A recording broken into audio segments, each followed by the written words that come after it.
বাদশাহ হারুনুর রশিদ ওনার জামানার ভিতরে একজন পাগল ছিল, পাগলটার নাম হলো বাহালুল।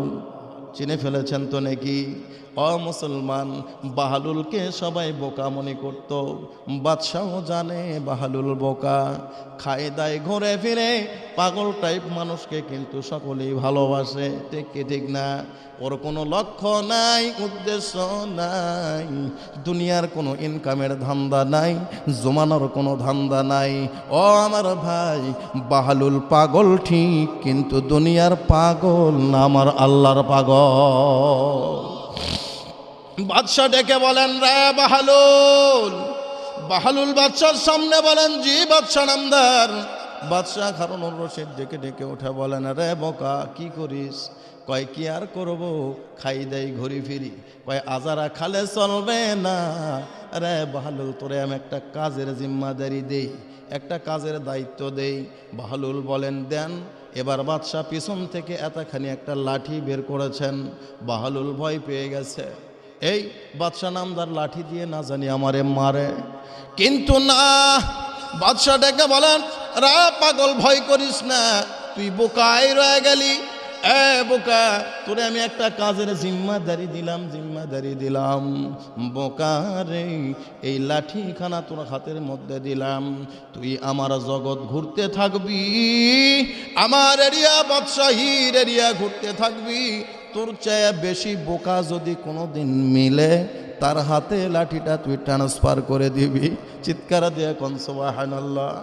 এই যে লাঠিখানা, তোর চেয়ে যদি বোকা কাউকে মিলাইতে পারস, এই লাঠিখানা তার হাতের মধ্যে দিবি, বসে খাবি না, যা কাজের জিম্মাদারি তোরে দিলাম পালন করে খা।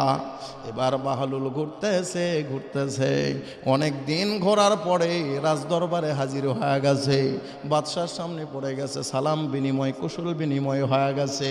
বাদশাহ ডেকে বলেন, রে বাহালুল, তোর হাতের মধ্যে কি? বলে, ও বাদশাহ নামদার, লাঠি।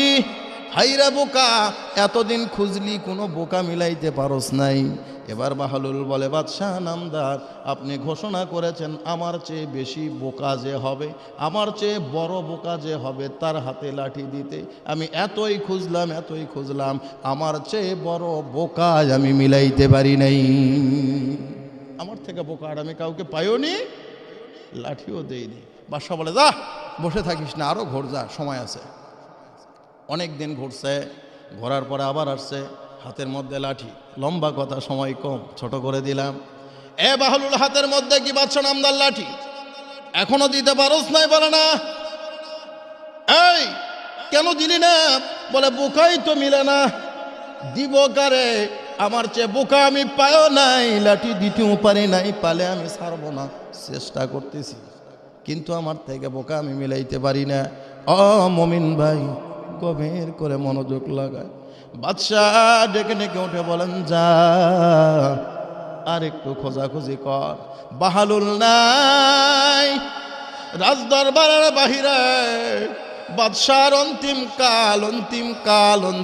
কাল। বাদশাহ ডেকে ডেকে উঠে বলেন, হায় রে, দুনিয়া ছেড়ে আমি চলে যাব রে, আর দুনিয়াতে থাকা আমার হবে না। কে কোথায় আসোস? আয় আয় আয়, আমার বাহালুলটারেও আমার সামনে নিয়ে আয়। মৃত্যুর আগে আমি একটা বার প্রাণ খুলে আমার বাহালুল রে দেখতে চাই। সবাই তালাশ লাগাইছেন, কই গেল বাহালুল?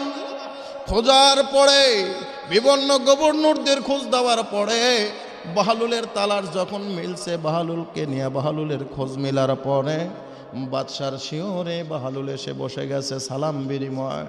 এবার লাঠি যখন শিওরে রাখছে, বাদশাহ ডেকে ডেকে উঠে বলেন, বাহালুল রে, মৃত্যুর আগেও আমার দেখে যাওয়া হলো না, তোর লাঠিটা তুই কাউরে ট্রান্সফার করতে পারলি না, আমার যাওয়ার আগে আমি দেখে যেতে পারলাম না।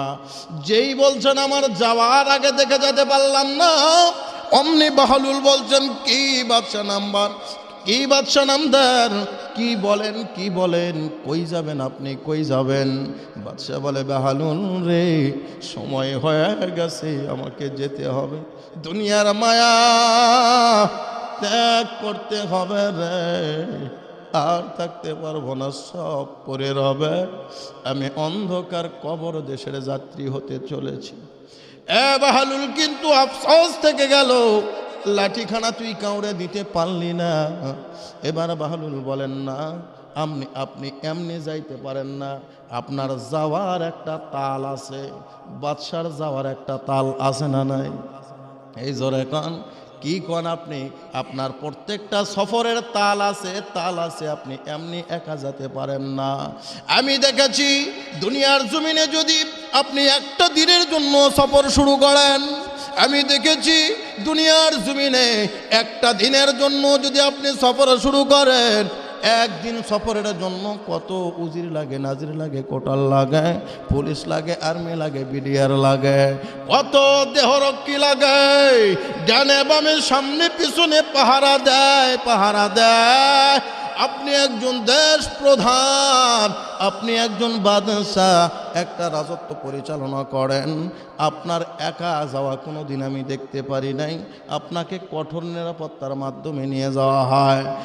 মুসলমান বন্ধু, দুনিয়ার জমিনে বাংলাদেশের দিকে তাকান, একটা মন্ত্রী যদি শুধু নওগাঁ জেলার মধ্যে আসার এরাদা পোষণ করে, ইচ্ছা পোষণ করে, আমি নওগাঁ জেলায় সফর করব, মুসলমান মন্ত্রী কেন, যদি একটা মন্ত্রী পরিষদের থেকে সাধারণ একটা প্রতিমন্ত্রীও এমন ইচ্ছা করে, দেখবেন ঢাকার জমিন থেকে নিয়ে নওগাঁ পর্যন্ত রাস্তার মাঝে এত সংবর্ধনা দেওয়ার জন্য গেট উঠে যায়, ফুলের মালা নিয়ে জায়গায় জায়গায় দাঁড়ায়, গাড়ির উপর ফুল নিক্ষেপ করবে, কতই না প্রিপারেশন নেয়। ওই যে মন্ত্রী যাবে, প্রতিমন্ত্রী যাবে, এর জন্য ওই রাস্তাও 3 দিন আগে থেকে টের পায়। কথা বলেন ঠিক কি ঠিক না? এ আমার ভাই, এবার বাহালুল ডেকে বলেন, না হতে পারে না, আপনি একজন রাজ্যের রাজা, টাকা পয়সা অর্থ ঐশ্বর্য সম্মান কোনো কিছুর অভাব নাই, আপনি বলছেন অসহায় অকাতরে আপনি চলে যান, আপনি কি ওই সফর লম্বা সফর, কবরের সফর ছোট না বড়, খাটো না লম্বা? এই দুনিয়ার জমিনে হায়াত পাইছি মাত্র 65 বছর, কবরের মধ্যে যেই মানুষটা কিয়ামতের আগে মারা যাবে, যেই মানুষটা কবরের মধ্যে কিয়ামতের আগে মারা যাবে, যেই মানুষটারে কবরের মধ্যে শোয়ানো হবে কিয়ামতের আগে, ওই মানুষটাকেও কিয়ামতের অপেক্ষা করতে হবে কমাস কম 40,000 বছর। কত বছর বললাম? ওই 40,000 বছরের কাছে 65 বছরের কোনো খাওয়া আছে? এ মুসলমান বন্ধু, গভীর করে মনোযোগ দেন। বাহালুল পাগল ডেকে ডেকে উঠে বলেন, না হতে পারে না, আপনি একা যেতে পারেন না, আপনার সাথী সঙ্গীর ইন্তজাম কি আপনি করেছেন? একদিনের সফরের অবস্থান যদি এমন হয়, একদিনের সফরের ইন্তজাম যদি এত কঠোর আর কঠিন হয়, এই যে লম্বা সফর, কবরের সফর, এই সফরের কোনো ইন্তজাম আপনি করছেন নাকি? বাদশাহ বলেন, না রে না, দুনিয়ার বিলাসিতায় সময় কেটে গেছে রে, কবরের সফরের এই বাহিনীগুলি তো আমি তৈয়ার করতে পারি নাই, ওখানে কোনো র্যাব নাই রে, সীতা নাই, আর্মি নাই রে, কোবরা নাই, ওখানে আবার কোনো দেহরক্ষীও নাই। যেই মানুষটা দুনিয়ার জমিন থেকে শেষ নিঃশ্বাস ত্যাগ করবে, বাড়ির উঠানে ওর লাশখানা যখন রাখা হবে, এখন পর্যন্ত গোসলের ইন্তজাম করা হয় নাই। লাশটার যেই মানুষগুলি আহাজারি করে, কথা বলে, কান্না করে, হাদিসের ভিতরে বলা হয়, মুহাদ্দিসিনে কেরাম বলেন, ওই মৃত মানুষটি সকল কান্না কথাবার্তা সব তার কানের মধ্যে যাইতে থাকে। কথা বলেন ঠিক কি ঠিক না? সব শোনার পরে একা মনে হয় না, মনে করে সবাই আছে।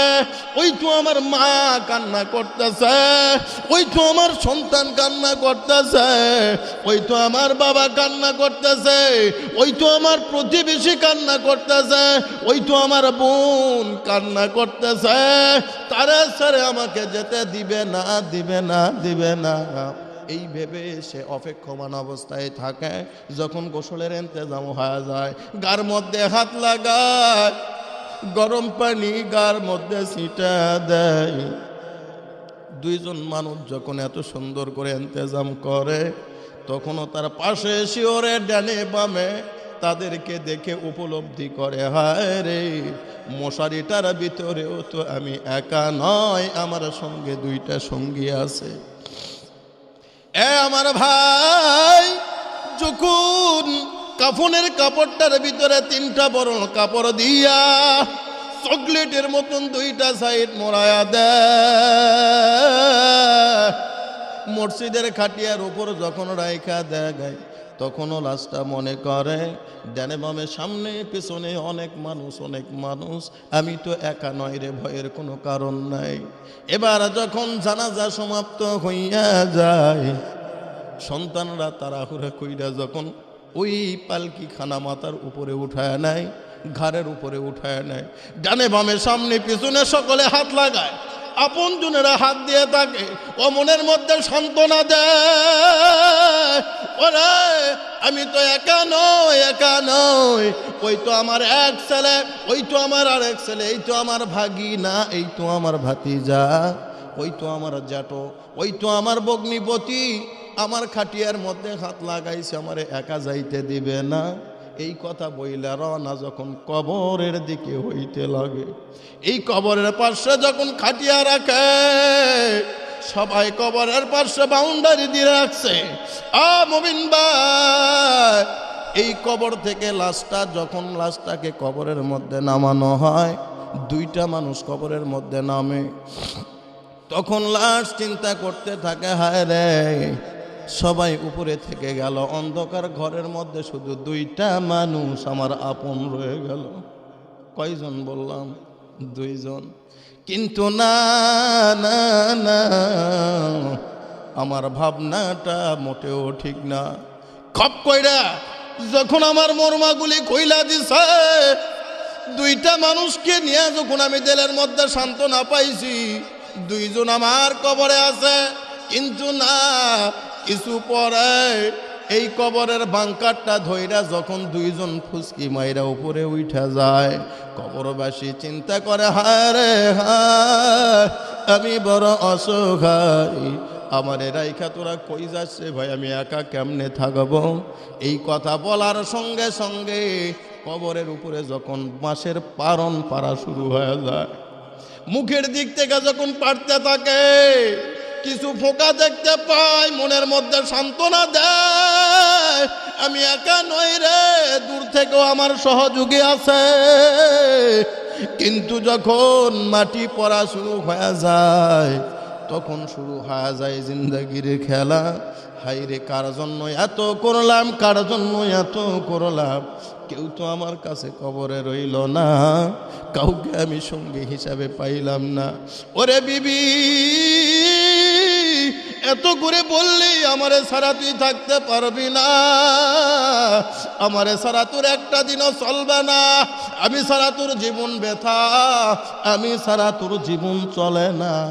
বিবিরে তুই কই, আমি তো একা, তোর দেখা মিলে না। ও সন্তান, তুই বললি বাবা আমার জীবন, বাবা আমার জান, বাবা আমার প্রাণ, সব কিছু শুনে ভুলে তোর মোহে পড়ে আল্লাহর বন্দেগি ভুলে গিয়ে, নিজের জিন্দেগি ভুলে গিয়ে, রথকে কোনোদিন রোদ মনে করি নাই, বৃষ্টিকে বৃষ্টি মনে করলাম না, তোর সুখকে নিয়ে দিলাম তোর হাতে। বেটারে তুই কই, তোর বাবা আজকে একা, তোর তো দেখা মিলে না। ও বেটা, কেউ রইলি না। এবার ডানে তাকাই, বামে তাকাই, সামনে তাকাই, পিছনে তাকাই, মাটি আর মাটি, মাটি ছাড়া আর কিছুই নাই।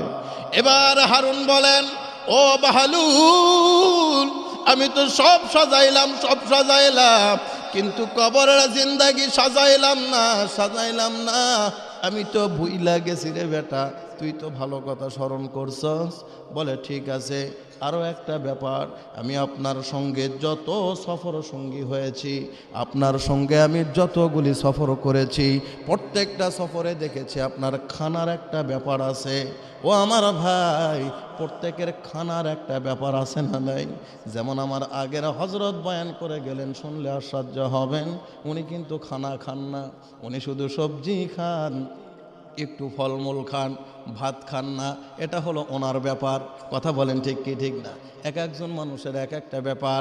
কিছু কিছু আলোচক আছেন, ওনারা শুধু রুটি খান, ভাত খান না। আমার একজন মুসল্লি ছিলেন নওগাঁতে জেলা পরিষদে, ওই মুসল্লির বাড়িতে যাওয়ার পরে মাহফিল করলাম, ওনাকে বললাম খানায় বসেন, এতদিন কোনো দিনও বলে নাই। তো ওই দিনে আমাকে বলল, হুজুর আমার জন্মের পরে থেকে আমি কোনো দিন ভাত খাই নাই, আমি ভাত খাইতেই পারি না, আমার সদাপাতি খেয়ে অভ্যাস হয়ে গেছে, বড় হবার পরে ক্ষুধা একটু বেশি, তাই পাউরুটি বা রুটি খাইতে পারি, ভাত আর আমার পেট শুট করে না। প্রত্যেকের খানার একটা চয়েস আছে না নাই? আমি আপনার সঙ্গে অনেক সফর করেছি, আপনার খানার ব্যাপারে অনেক চয়েস আছে। আপনি তো যে সেখানা খাইতে পারেন না, ওই কবরের ভিতরে কি খানার ইন্তজাম করেছেন? আপনি কি দেশি কোনো বাবুর্চি পাঠাইছেন? আপনার মহব্বতের কোনো বাবুর্চি গেছে? ডেকে বলেন আরে বাহালুল্লাহ, ভালো কথা পাঠান নাই। আরও একটা প্রশ্ন করি, বহুবার লক্ষ্য করে দেখেছি, পাংখার বাতাস ছাড়া আপনার ঘুম হয় না, আরামের ঘুম ঘুমান, একজন আপনার মাথার উপরে হাত পাখা দিয়ে বাতাস করে। তখন তো বিদ্যুতিক জামানা ছিল না, হাত পাখা দিয়ে বাতাস করে, এমন কোনো ইন্তজাম আছে নাকি আপনাকে গরমের মধ্যে হাঁকাইবে? আপনি তো শীতের মধ্যে কাঁথা ছাড়া ঘুমাইতে পারতেন না, কোনো খাতার ইন্তজাম করছেন নাকি? কয় না, তাও করি নাই। দুনিয়ার জমিনে ও বাদশা নামদার, একটা ঘরের যদি জানালা কপাট সব বন্ধ থাকে, রাত 1টার দিকে যদি গরমের মধ্যে লোডশেডিং হয়, ঘরটা অন্ধকার হয়ে যায়, বাবাই যদি একাই থাকে, মা যদি কোনো কাজে কোনো জায়গায় যায়, রাতের বেলা বাবা যদি একা হয়ে যায়, দেখবেন লোডশেডিং হওয়ার সাথে সাথে দরজাখানা খুলিয়া ব্যাটারে গলা খাকার দিয়ে একটু অ্যালার্ট করে দেয়, ও বাবা আমি ঘরের মধ্যে কিন্তু নাই, বাহিরে চলে আসছি, একা ঘরে ভালো লাগতেছে না। কথা বলেন ঠিক কি ঠিক না? ওই যে কবর একাকিত্বের ঘর, ওই ঘরটার ভিতরে কোনো সাথী নাই, সঙ্গী নাই, কোনো বালিশ নাই, খাতা নাই, শীতকালীন সময় খাতা নাই তো নাই, গরমের কালে কোনো পাংখার ব্যবস্থা, এসি আর কন্ডিশনের ব্যবস্থা নাই। দুনিয়ার জমিনে সামান্য একটু ভোগ বিলাসিতার জন্য, সামান্য হায়াতের জন্য ঘরটার মধ্যে এসি আর কন্ডিশন লাগায়া দিলাম, কিন্তু কবরের জন্য এসি আর কন্ডিশনের ব্যবস্থা দুনিয়াতে করতে পারলাম না। ও মুসলমান, বলেন আপনি কি ইন্তজাম করেছেন? ডেকে ডেকে উঠে বলেন, না রে বাহালুল, না তাও তো করি নাই। এবার বাহালুল ডেকে ডেকে উঠে বলেন, ঠিক আছে, তাহলে আমার মনের আশা আজকে পূর্ণ হয়েছে, আপনারও মনের আশা আমি পূর্ণ করব। আপনার হাত দুইটা একটু বের করে দেন। এবার দুইটা হাত যখন বের করে দিছে রে, বাহালুলের লাঠিখানা বাদশার হাতের মধ্যে ধরায়া দিছে, দিয়া বলতেছে, বাদশা নামদার, আপনার স্বপ্ন ছিল এই লাঠিটা আমার চেয়ে বড় বোকার হাতে যেন আমি ট্রান্সফার করি। আজকে দেখলাম আমার চেয়ে বড় বোকা একমাত্র আপনি, যেই বোকা দুনিয়া সাজাইছে কিন্তু আখিরাতকে বোকা সাজানোর সুযোগ পায় নাই। হাতখানা বাড়ান, লাঠিখানা ধইরা নেন, চিৎকার দিয়ে বলা যাবে কি সুবহানাল্লাহ। এবার বাদশার হাতে যখন লাঠিখানা ধরায়া দিছে, বাদশা চোখের পানি ছেড়ে দেয়, আর ডেকে ডেকে উঠে বলে, রে বাহালুল, কে বলছে রে তুই বোকা? কে বলছে তুই বোকা? আপনারা একটু খেয়াল করে দেখুন তো, জামানার বাদশা যদি ঘোষণা দেয় আমার অন্তিম কাল, তাহলে ওনার সামনে মানুষজন যারা উপস্থিত হয়েছে, এই উপস্থিতি সংখ্যা কম হবে না বেশি হবে? এতগুলি মানুষ, মুসলিম বাদশা হারুনুর রশিদ এতগুলি মানুষের ইসলার জন্য। বলে এই ইন্তজাম আমি করেছিলাম বাহালুল রে, সবাই তোকে বোকা বলে, সবাই তোকে বোকা বলে, কিন্তু আমি জানি বাহালুল তুই বোকা না। সুবহানাল্লাহ জোরে কান। কারণ বাহালুলকে বাদশাহ চিনে কি চিনে না। একদিনের ঘটনা, গভীর করে মনোযোগ দেন। বাদশাহ হারুনুর রশিদ ওনার স্ত্রী জুবাইদাকে সময় দেয় না, বাদশাহী কাজে বিভিন্ন সময় ব্যস্ত থাকতে হয়। বিবির মন খারাপ, অন্ধের মহলে যাইতে পারে না। কয়দিন পরে যখন গেছেন, বিবি মুখটা ঘুরায় নিছেন। স্বামী হিসাবে বিবিকে সময় দেওয়ার দরকার আছে না নাই? না দিলে একটু আপত্তি করে, কথা কোন ঠিক কি ঠিক না? এবার বিবি যখন মুখ ঘোরায় নিছে, বিবিদের মুখে হাসি ফুটানোর কৌশল আছে না নাই? বাদশাহ বলছেন, রে বিবি জুবাইদা, টেনশন করো না, মন খারাপ করো না। বলে না, আমাকে দেওয়ার মতন সময় তো তোমার হাতে নাই। বলে কে বলছে নাই? চলো কালকেই তোমাকে সমুদ্র সৈকতে ঘুরতে নিয়ে যাব। চিৎকার দিয়ে কোন সুবহানাল্লাহ। কে বলছে সময় নাই? কালকে তোমাকে সমুদ্র সৈকতে নিয়ে যাব। কয় তাহলে তো অনেক খুশি। সুবহানাল্লাহ জোরে কোন। এবার বিবিকে নিয়ে যখন সমুদ্র সৈকতে গেছেন, লম্বা কথা, একজন দেখে বালুর উপরে আঁকাইতেছে, বুঝছেন? বালুর উপরে সমুদ্র দেখেন না, বালুর একটা চর পরে, ওখানে আঁকাচ্ছে, এরকম আঁকাচ্ছে। আমরা অনেক কিছু আঁকাই না, আঁকাচ্ছে। পিঠের পিছনটা দেখা যায়, সামনে দেখা যায় না। বাদশাহ হারুনুর রশিদ যখন ওই বরাবর দাঁড়াইছে, দেখি কি করে, ওই সামনের দিক থেকেই, পেছনে দেখছে দেখিনি, সামনের দিক থেকে সালাম দিছেন, আসসালামু আলাইকুম বাদশাহ হারুনুর রশিদ। সুবহানাল্লাহ জোরে কোন। চোখ কি মানুষের খালি দুটা না আরো আছে? এ জোরে কোন। দেখে সালাম দিছে না? না দেখে? হ্যাঁ দেখাই দিছে, কিন্তু আরো একটা চোখ আছে, আরো দুইটা চোখ আছে। সালাম দিছেন। আল্লাহ ওয়ালাদের দরবারে আসলে ওই দুই চোখের পাওয়ারও বেড়ে যায়। কথা কোন ঠিক কি ঠিক না? এ জোরে কোন ঠিক কি ঠিক না? আল্লাহু আকবার। হ্যাঁ, ওমর ফারুক খুতবা দিতে দিতে বলছে, ইয়া সারি আল জাবাল, ওইদিকে আর যাব না। কোথায় যুদ্ধ চলছে, সৈন্য শত্রুপক্ষ পিছন দিক থেকে আঘাত করতেছেন। ওমর এখান থেকে মসজিদে নববী থেকে সতর্ক করে দিচ্ছেন। সুবহানাল্লাহ জোরে কোন। চোখ আরো আছে না নাই? বাহালুল বলতেছেন যে বাদশাহ কি খবর, আপনি কেমন আছেন? বাদশাহ পাগল হয়ে গেছে, কি রে, দেখলো না কিছু না, আমি বাদশাহ হারুন, জেনে গেল ব্যাপারটা কি, দেখি এই লোকটারে তো দেখার দরকার আছে।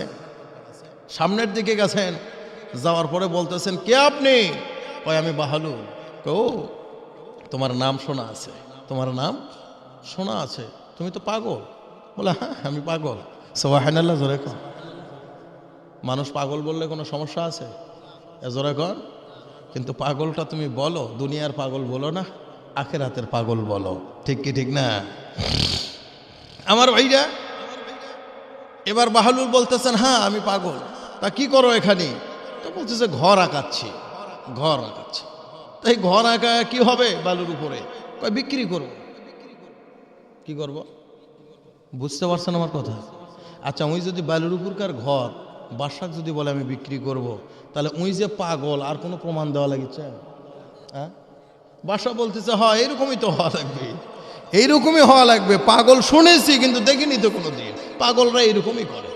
কেরে পাগলা, বালুর উপরে তুই ঘর আঁকাচ্ছু, এই ঘর কি কেউ নিবে? কচ্ছে হ্যাঁ নিবে।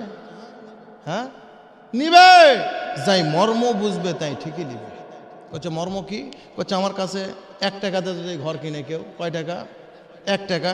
আমার কাছে 1 টাকাতে ঘর কিনলে আমি আল্লাহর কাছে দোয়া করব, আল্লাহ জান্নাতের মধ্যে একটা বালাখানা দান করবে। আরো আসতে কোন সুবহানাল্লাহ। আমি দোয়া করে দিব, আল্লাহ জান্নাতের মধ্যে কি দিবে? একটা বাগান বালাখানা দিয়ে দিবে। আমার ভাইরা, এই কথা বলার সাথে সাথে বাদশাহ বলতেছে সর্বনাশ, পাগলে কিনা কয়, ছাগলে কিনা খায়। কেরে মাটির উপরে ঘর দাগাচ্ছে, তার দাম আবার 1 টাকা। ওটা দিলে ওই দোয়া করলে জান্নাতের মধ্যে কি হবে? বালাখানা হবে। বিবিক বলতেছে চলো, পাগলের কাছে বেশিক্ষণ থাকতে নাই, তাড়াতাড়ি ভাগো। বিবি বলতেছে ওগো, মহিলাদের মন শক্ত না নরম? দেল নরম। করছে শোনো, তুমি যা করো করো, পাগলা মানুষ, ঘর একটা 1 টাকা দিয়ে কিনলে জান্নাতের যখন ঘর হবে, আমি ঘর না কিনে যাচ্ছি না। সুবহানাল্লাহ জোরে কোন। এই পাগল, কি কও তুমি? পাগলের সাথে কি পাগলামো শুরু করছো নাকি? কয় কোনো পাগলামো নাই, কত টাকায় নেওয়া কারণে চলে যায়। আপনি ইয়া করেন, ওই 1 টাকা দেন তো, ওটাতে আমি ঘর কিনবো। বাসারই টাকা ধার লিয়ে ঘর কিনলো বারে। সুবহানাল্লাহ জোরে কোন। এই ঘর কেনার পরে চলে গেছে বাড়ি, সফর সমাপ্ত, বেড়ানো হয়ে গেছে, বিনোদন শেষ। বাড়ির মধ্যে ঘুমানোর পর ঠিক রাত্রি 3টা 3:30টার দিকে বাদশাহ হারুনুর রশিদ পানি পানি বলে চিৎকার দিয়ে উঠে বসে গেছে। বিবি জুবাইদা বলতেছেন, ওগো প্রাণের স্বামী, কি ব্যাপার, আপনি চিৎকার করলেন যে? কয় কাল বলবো। কবে বলবো? কাল বলবো। আচ্ছা, আমি কি কালকে শুনবে না এখনই? হ্যাঁ, তুমি কাল বলে হবে না, কি বলে তুমি পানি পানি বলে চিৎকার দিলে ঘটনাটা কি আমাকে এখনই বলা লাগবে? কারণ ওরা নাসার বান্দা, ফুসলানার জাত, কথা কোন ঠিক কি ঠিক না? এবার বাদশাহ হারুনুর রশিদ বলতেছেন, এখন শোনো না। বলেন আমাকে এখনই বলতে হবে। কি হয়েছে? কয় শোনো, ছোট্ট করে বলি, আমি তো পাগল হয়ে গেছি, আমি স্বপ্নে মারা গেছি। স্বপ্নে কি মারা গেছি। হাসরের মাঠ কায়েম হয়ে গেছে, ডানে বামে সামনে পেছনে কেউ নাই, আমি বড় একা। বিবিরে, এত উত্তপ্ত গরম, পিপাসার যন্ত্রণা সহ্য করতে পারছিলাম না, ছুটতেছি, 1 গ্লাস পানি, ও বিবি, মিলানো বড় মুশকিল, 1 গ্লাস পানি মিলাইতে পারলাম না। হাঁটতে হাঁটতে নজর করে দেখি ওই জায়গার ভিতরে বিশাল একটা বালাখানা দেখা যায়। চিন্তা ভাবনা করলাম, বালাখানার দিকে আগাই, দয়া হলে আমাকে 1 গ্লাস পানি দিবে, অবশ্যই কোনো মালিক আছে। বালাখানার গেটে দাঁড়ালাম, আমি তো আরো পাগল হয়ে গেলাম। সুবহানাল্লাহ। কি দেখলেন? ওই নজর করে দেখি ওই গেটের ভিতরে লেখা আছে গুরফাতুজ জুবাইদা, তার মানে হলো জুবাইদার বালাখানা। সুবহানাল্লাহ। বালাখানা কার? জুবাইদাকে বাদশাহ হারুনুর রশিদের স্ত্রী। সুবহানাল্লাহ জোরে কোন, আরো জোরে কোন না সুবহানাল্লাহ। মুসলমান ভাইরা রে আমার, গুরফাতুজ জুবাইদা, জুবাইদার বালাখানা। বেবি, ওখানে দাঁড়ায়া নিজের জন্য পানির আবদার করলাম, কিন্তু পরিচয় দিলাম, এই যে যার বালাখানা দেখতেছেন